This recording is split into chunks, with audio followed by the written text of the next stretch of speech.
Welcome to Beardy, Bruce Lee Central. Hey everybody, it's Birdie here. What's going on, guys? Okay, so today is a very special day, and I have a very special story for you guys exclusively on this channel. So every day I get emails from all over the world, from fans of Bruce Lee, people that want to share artwork, people that want to share stories, and people that actually met Bruce Lee and want to share their story. And I really appreciate it. I read all the mails, so just keep them coming. I'm a huge fan of all things Bruce Lee. So one day I wake up and I go and check my mail, and there's an email in Cantonese. And obviously, I can't read Cantonese, so I use Google Translate and I translate the email. And it's a guy that says that he's writing this in behalf of his father, and that his father has some information he wants to share with me. And I'm like, okay, sure. And he set up kind of this interview where we have a correspondence back and forth. And it turns out that this guy had a story to tell about Bruce Lee because he was now on his deathbed and he had kept this story to himself for all these years, and he didn't want to keep it to himself in case he died because he was old and on his deathbed. So he wanted to share the story before it was too late. So I had a correspondence for months with this guy, and obviously I verified this guy, and he is completely legit. Everything he says is 100% legit. So when I found out via my contacts in Hong Kong that this guy is actually 100% legit, that's where I actually started getting really interested, because the story that he told me is, I mean, it's game changing. It's game changing. It changes everything about Bruce Lee, everything that I knew about Bruce Lee in Hong Kong. Because, at the time, Bruce Lee in Hong Kong was 18 years old and he was a boxing champion. He was a college boxing champion, inner city college boxing champion in Hong Kong, basically making him the best boxer, Western boxer in China. So he was going around and having tournaments all around in China. He never lost a match. I think he ended up becoming 23-0 was his official stats, something like that, or maybe 33-0, I can't remember. But he never lost a match and he became the champion. And this story starts out where Bruce Lee was about to have a tournament, and this guy that's on his deathbed, he was a teacher, a boxing teacher, and he had his own boxing school, and they were going around the country having boxing tournaments, and he was bringing his best fighter to this tournament, this elite tournament, and Bruce Lee was the reigning champion. And this guy, this sensei, he had his best fighter, and he said that his fighter was best because not only did he know boxing, he knew Chinese Kung Fu, so Chinese boxing as well. And he said that his fighter is invincible, he can't lose, he's the best fighter in the country, etc., etc. And he was going to take down Bruce Lee. That was the whole goal of this fighter. And so they get to this tournament, and Bruce Lee is there because he's the reigning champion. He's defending his championship, his belt. And basically, long story short, Bruce Lee completely humiliates this guy. He wins the fight with ease. And the guy he fought was, I mean, he simply wasn't good at boxing. He was probably really good at Chinese Kung Fu, but not at boxing, because Bruce Lee just pummeled him, just humiliated him. And this did not sit well with the teacher, not well at all, because he was humiliated. I mean, it was a disgrace to his entire school. He'd gone around saying that he has the best fighter in the country, he's going to beat the reigning champion, etc., etc. And this was just a disgrace to his entire school and to himself. So he couldn't stand this disappointment.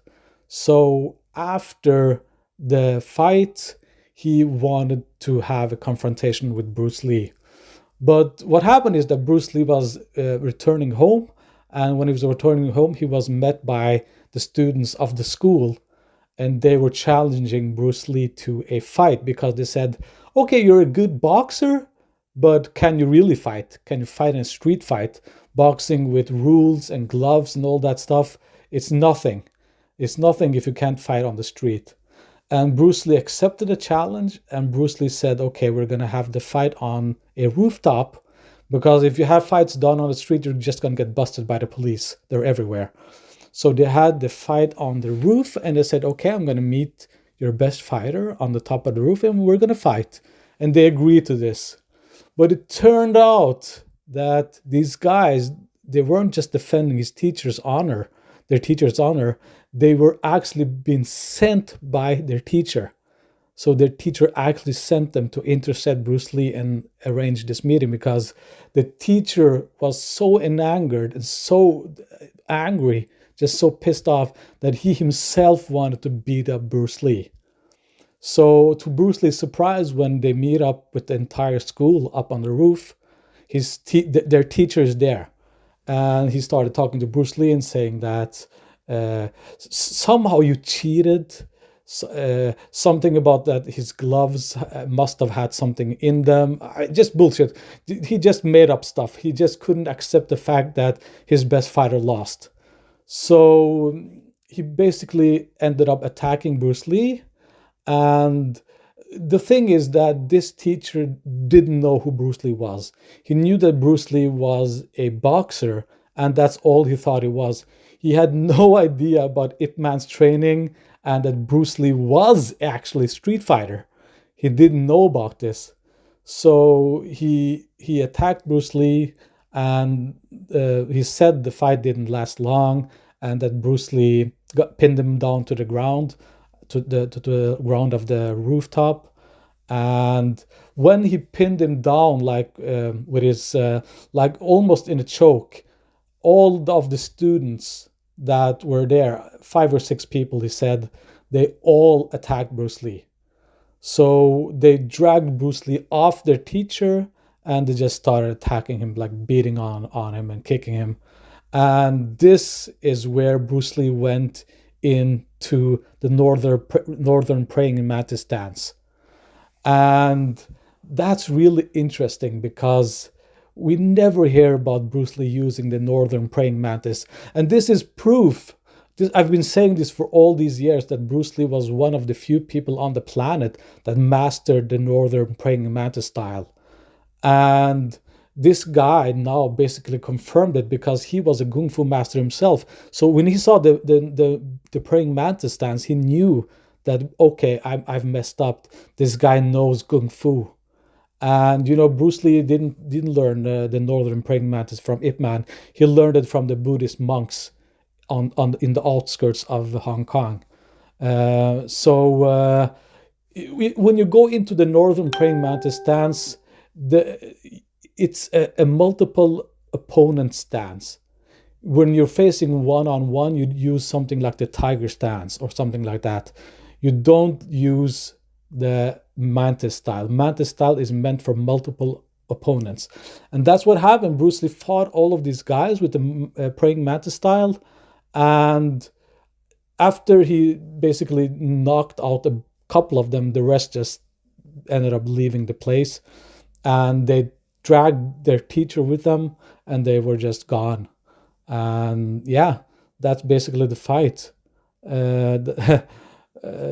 He didn't have any more details, because there wasn't actually anything else that happened. The fight was pretty short, and these guys, they weren't a match for Bruce Lee. This was Bruce Lee at a peak of his youth. I mean, he was just become the boxing champion of the inner city of Hong Kong, and he was at the peak of Ip Man's training. So this was right before he left for the United States, and he was just completely immersed with the teachings of Ip Man. So Bruce Lee started fighting on the streets when he was around 12, 13. That's his mother confirmed that Bruce Lee started fighting in the streets when he was around 12, 13. So he had like 5 or 6 years of constant training on street fights, and combine this with the boxing, and combine this with the praying mantis style, and combine this with the teachings of Ip Man. I mean, Bruce Lee was already a beast at 18 years old. So no wonder these guys stood no chance. But hearing from this sensei, this teacher that was on his deathbed, saying that Bruce Lee went into the praying mantis style, that's fucking awesome. That is awesome, because Bruce Lee, I mean, this is how smart Bruce Lee was. He was just 18 years old, and already he could just go into mantis style and take out everyone. I mean, and also to take down a kung fu master from Hong Kong. I mean, that's at 18 years old. This teacher was probably around his late 20s or 30s, something like that. So yeah, the fight didn't last long, and Bruce Lee completely destroyed this entire crew, this entire school, and his school, the sensei school, ended up being dismantled, and he basically went into like semi-retirement or hiding, or because he was so embarrassed. The news of this disaster at the boxing match where his fighter got humiliated, that news spread around the Hong Kong fighting communities, and so everybody knew that his fighter lost the match. But here's a thing: this teacher said in the letter that he sent to me, he said that, I knew when I fought Bruce Lee on the rooftop, this is a quote, I knew when I fought Bruce Lee on the rooftop that Bruce Lee was an amazing fighter and a talent. But it wasn't until decades later that I knew that Bruce Lee was not only an amazing fighter, but that Bruce Lee was an amazing person. Because Bruce Lee, if he wanted to, he could have told everyone about this, that he was he was tricked to go on the roof, thinking he was going to fight one guy, and ended up fighting the teacher and getting attacked by this entire class, basically this entire school. He could have told this to everyone. He could have bragged about this. He could have told the entire community. He could have told like everyone if he wanted to, but he didn't. He didn't tell anyone, not a single soul. He kept it to himself. He took it basically to his grave, because this is the only person that's ever told this story. And trust me, when Birdie says it's the only time I've heard this story, it's the only time the story has been told. Nobody has ever told this story. So this is an exclusive story that you're hearing today for the first time. Okay, so Bruce Lee never told this to anyone, and the students in the class that had this fight, they told, obviously because to honor their teacher, they never told anyone about this. So think about that. Bruce Lee, this young 18-year-old guy, could have told anyone that he was basically ambushed, attacked, and humiliated by this entire class, but he didn't tell anyone. He didn't tell anyone that he was ambushed, that he was tricked, that he was attacked by a sensei, a teacher, and that 5-6 guys attacked him. He could have told anyone. He could have bragged that he beat an entire class. He beat this sensei, he did this, he did this, that. He could have earned like amazing street cred, but he didn't. That's the character of Bruce Lee, okay? That is the character of Bruce Lee. So this guy said that decades later, he knew that Bruce Lee was a great guy. Not only a great fighter, but a great guy. And I can only imagine how many stories Bruce Lee had that he never told us, because he had just too much respect for people to go around bragging. Bruce Lee was not the kind of guy that went around bragging, okay? So, yeah, there you go, guys. What a wild story. And I think this is a complete game changer, because Bruce Lee, if this wouldn't have happened, I don't think Bruce Lee would have let go of boxing so easily, because at this time, Bruce Lee was committed to boxing. But after this incident happened, he basically let boxing go. And this is when he moved to the United States. He completely left boxing go. And I think this incident sat with Bruce Lee really hard, man. I think this affected Bruce Lee really hard. And he thought that, look, this is proof the northern praying mantis works and boxing does not. Because I don't know, but during the fight, Bruce Lee probably tried boxing with these guys and it didn't work, and he went over to the praying mantis style. Something like that. I'm guessing. Something like that. And he saw that, okay, boxing is not a good martial arts for the street. It's maybe good in a slugfest, but Bruce Lee was not a slugger. Bruce Lee was a technician. So I think this incident here is historical. I think this changed Bruce Lee's mentality completely. And the fact that he managed to take out a sensei, a teacher, and then his students in one go with the Northern Praying Mantis style, I think that proved to Bruce Lee that this is the way to go. I think that's why Bruce Lee pursued Kung Fu and created Jeet Kune Do, because he saw that this Western type style of boxing simply won't work in a real life scenario. Okay? Okay, there you go, guys. That's the story, and I want to thank this guy. I promised I wouldn't say his name.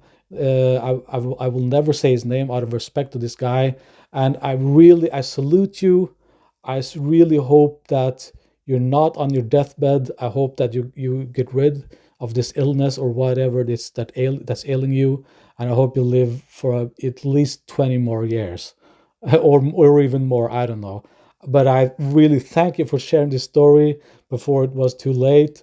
And I can speak on behalf of my channel, the fans, you guys here, all of the 350,000 subscribers. We all say thank you to this guy, okay? We really, really appreciate when someone comes forward and tells a story like this. And you can best believe that we are going to keep this you and your name to ourselves. I'm never gonna divulge this information about you or your son to anyone else. It's safe with me. I'm taking it to my grave myself, just like Bruce Lee did. Okay, guys. See you guys later. Bye.